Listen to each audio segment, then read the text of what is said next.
Hey up everyone, what's going on and welcome back to Sheffield United, where West Brom still remain at the top of the table, but they have lost a game. They lost to Arsenal, who sit directly behind them in the table, 2 points behind, but they do have a game in hand over Arsenal, so it could go back to 5 if they win that, whoever that's against. We sit with 16 games played as well, with 33 points. There's teams behind us that can go ahead of us with their games in hand. I'm looking at Manchester United, 5 points behind 2 games, and most notably Manchester City, only 2 points behind. With a game in hand, they're also our next opponent, so they may not even need it. But we are at home, so fingers crossed we win this. Because, well, we lost to Tottenham last time out, Neymar getting a 91st minute consolation, as it turned out. But brief flicker of hope there, because it was a reasonable amount of injury time in that match. Speaking of reasonable amounts of injury time, 97th minute winner from Neymar against Wolves in the first match after the Qatar World Cup, which was largely boring, I'll be honest. The final was Italy versus Spain. Mexico being fourth was the biggest surprise. Brazil were third. So Neymar, a little bit tired as well. I've had a warning already on that one, so that's why I rested him against Liverpool, and we were beaten soundly 3-0. Yeah, the FA Cup third round was Liverpool. It was a big draw in the end, and I did say I was going to do West Brom in the FA Cup third round, if it was a big draw, but the West Brom game moved. Not sure why. I think they're still in the Carabao Cup. And I think that's why it moved. I think they're in the semi-finals of that. So I think that's why we're now playing West Brom after Manchester City. So we're ending up doing about 50% of both the previous options that I put forward at the end of last episode. But Wolves as a whole, Dominic Calvert-Lewin and Neymar with 2. 90th minute equaliser had me concerned, and then Neymar popped up in the final seconds. But it's the two big men, I would argue, Dominic Calvert-Lewin and Neymar on the score sheet there.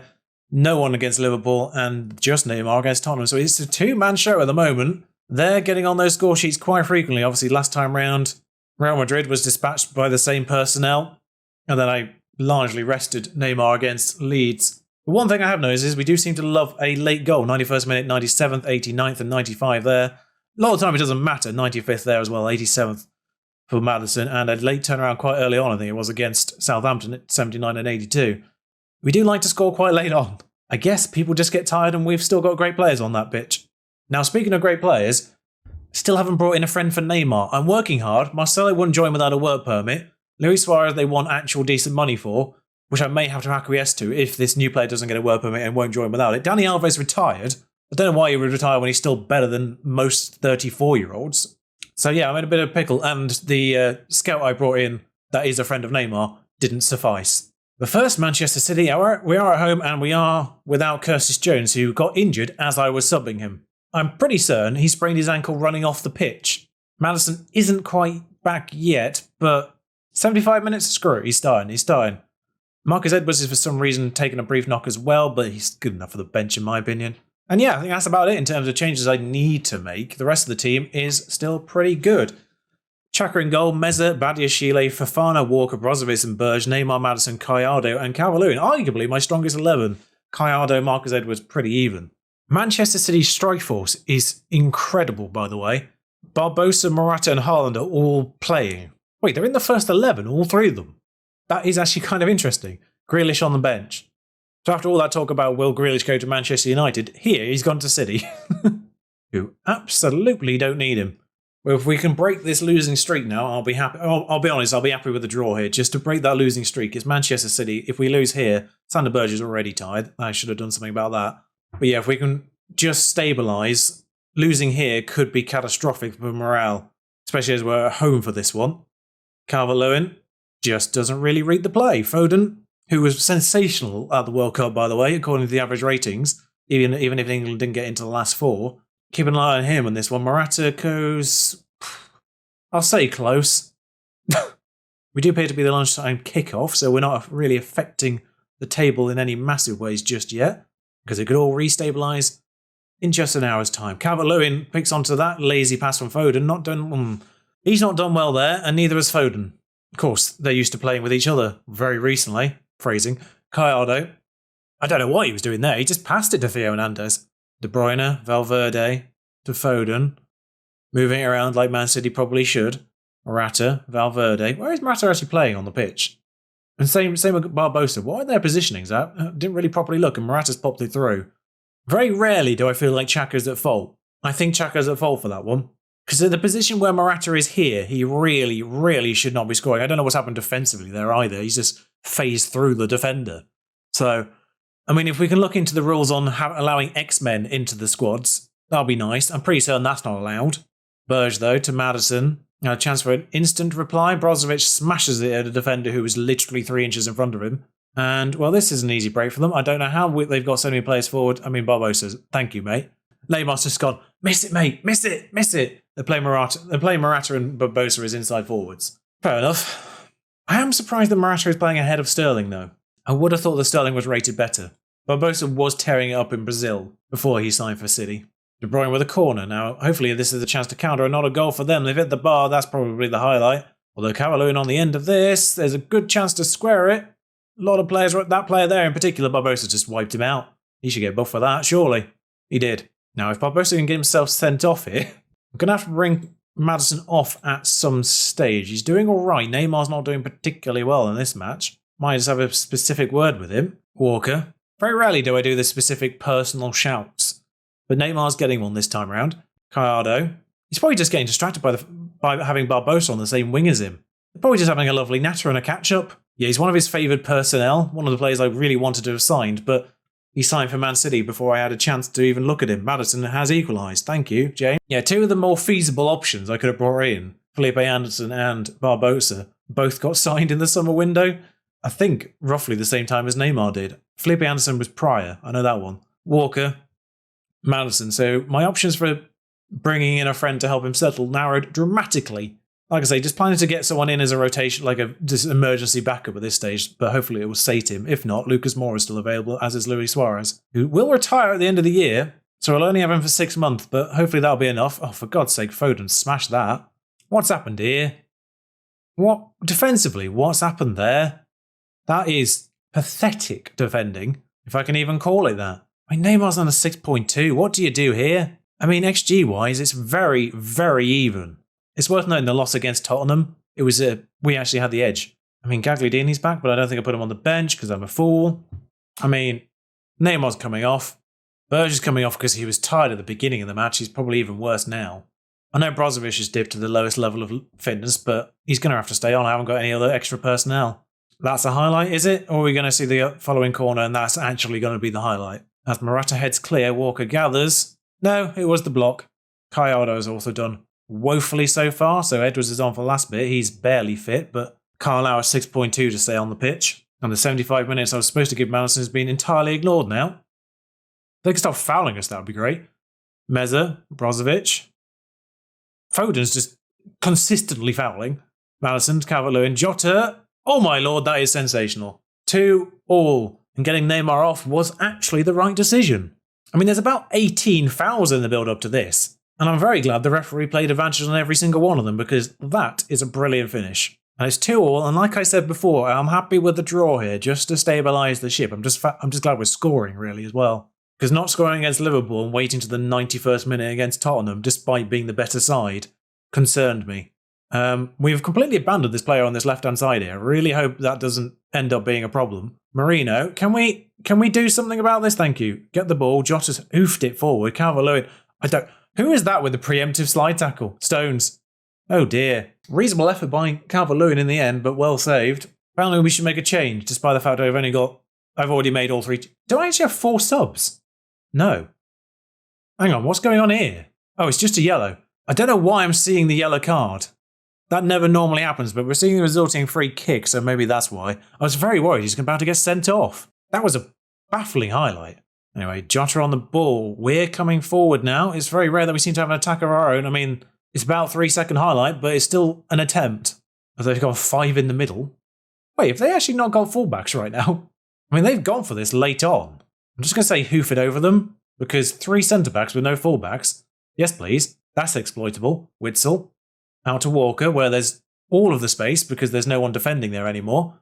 Jota. I mean, this is a bold choice by whoever's Manchester City manager now. I'm pretty certain Pep got sacked at the end of last year. Edwards. Brozovic. It's bounced around. It's ended up at Calvert-Lewin's feet, but I suspect, as we centre on the referee here, he's staring at John Stones to see if it will give him the insight he needs to listen to VAR and tell him that's a disallowed goal, because Calvert-Lewin is indeed offside, as we suspected. I mean, if it calendars off 2 other defenders, does that still count? All square? Yeah, it'll do. On paper, 2 all seems about right as well.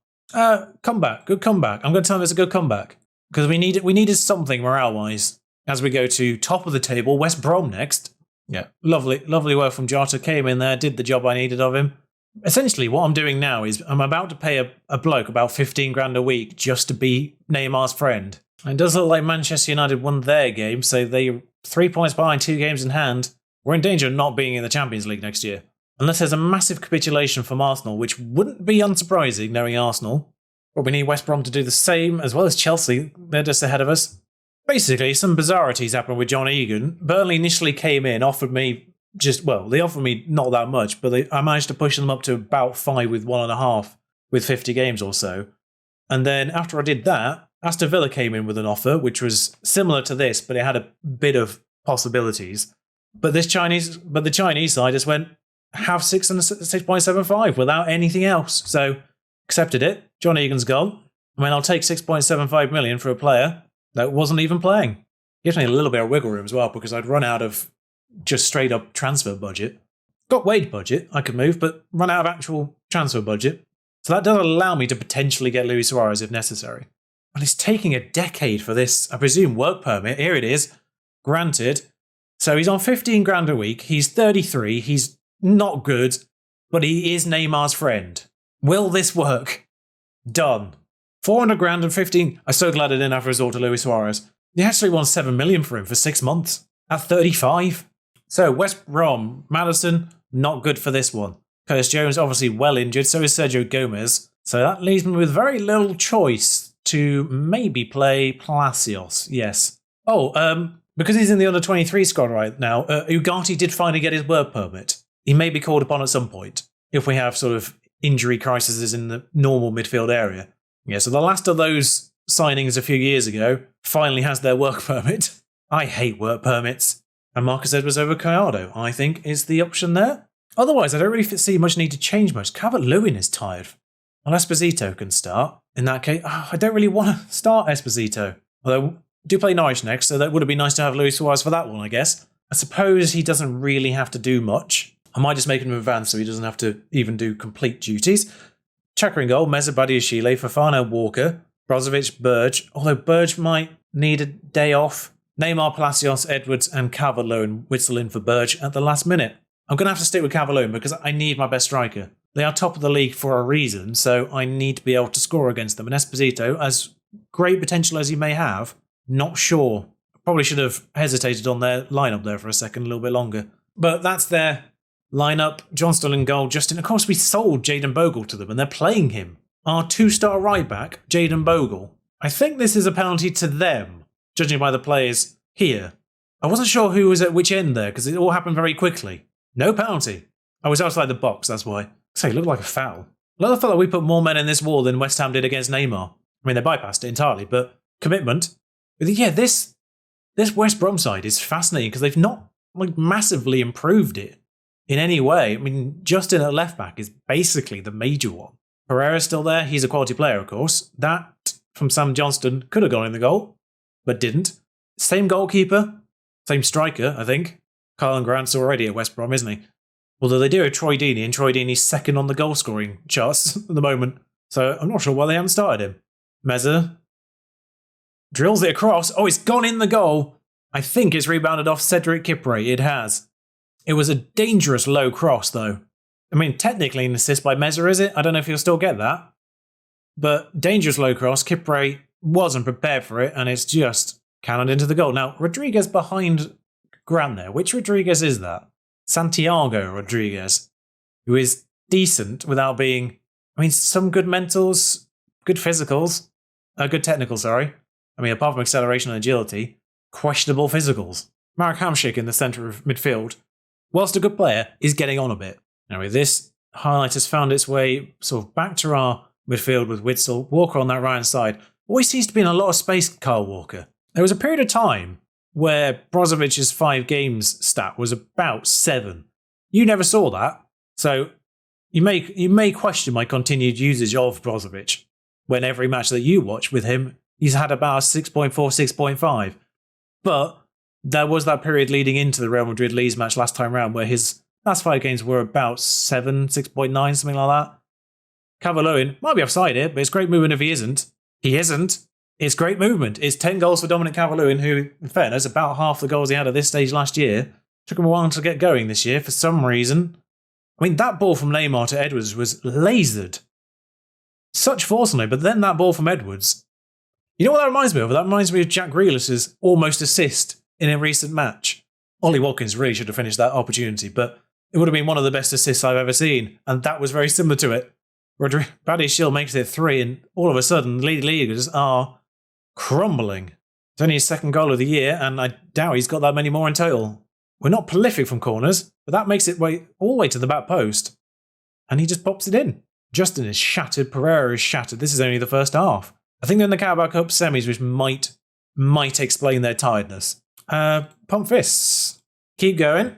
Now, notably as well, Arsenal are drawing at Bournemouth, which is a big result for the table, as you see. It brings us into 5 points range of them. And Jayden Bogle is having a woeful time against his former club. 5.9 he's on. James Justin has gone off injured. He was absolutely shattered at half-time, so he's probably just passed out from exhaustion or something. Edwards has been put through here. That's a great ball in, and I thought that had gone in. Deeney is on. Oh, God, we need to be worried. Can't believe that Deeney is 2nd highest top goal scorer. Calvert-Lewin can come off now, I think. We'll also preserve Neymar for future games, I think. Just manage his game minutes through January as Marcus Edwards now gets it. Lucas Moura might not have been a horrible idea after all, considering how frequently Collado / Marcus Edwards gets injured. Having a 3rd right winger might not have been the worst idea. I'm glad I didn't make 3 changes there. I was going to bring Brozovic off. Esposito was tripped by Kipre there, but he's gone through. He's kicked it straight at Sam Johnson. Probably should have given the free kick then, in the end there. Called it back for the free kick, referee. Come on, learn the rules. Well, a carefully managed second half, seemingly, as we do have a few chances, but none of them converted. 3-0 against league leaders. West Brom, though, absolutely crucial 3 points. Well done, good win for us. Beautiful work. And West Brom are finally starting to crack as Arsenal lose to Bournemouth in the end. So it's 4 points, the gap now. Teams behind us do have games in hand of us, of course. Sorry, we're not even at the semi-final stage. But I think that's what West Brom were involved in. And that's why I was managing Neymar. He's re-raised that fitness concern. I may be able to rest him for Norwich. So I'll bring you back again after the transfer window has closed. And I think what I'll do is I'll prioritise the Liverpool match. Obviously, depending on the amount of transfer news I need to give you, it may just be Liverpool. If there's not that much to talk about, I may squeeze in that Manchester United game prior to it. See if we can get our revenge. I've said before I don't like doing the same team twice in a season, but Manchester United are our bogey team and I'd be nice to beat them for once. Oh, we drew PSG, by the way, in the Champions League. PSG. Of course it had to be them. Of course it had to be them, considering Neymar. Their team is really weird as well. They have Davies at left back, my Napoli right back Di Lorenzo. Pulisic is there, Mane's there, Kovacic, Darun. There's not a lot of actually existing PSG players there. Plus, of course, Mbappe, who's not in their last 11. That's the plan. Transfer news, Liverpool, maybe Man United, and then we'll see about PSG later on in that month. Until then, thank you for watching. Ta-ra.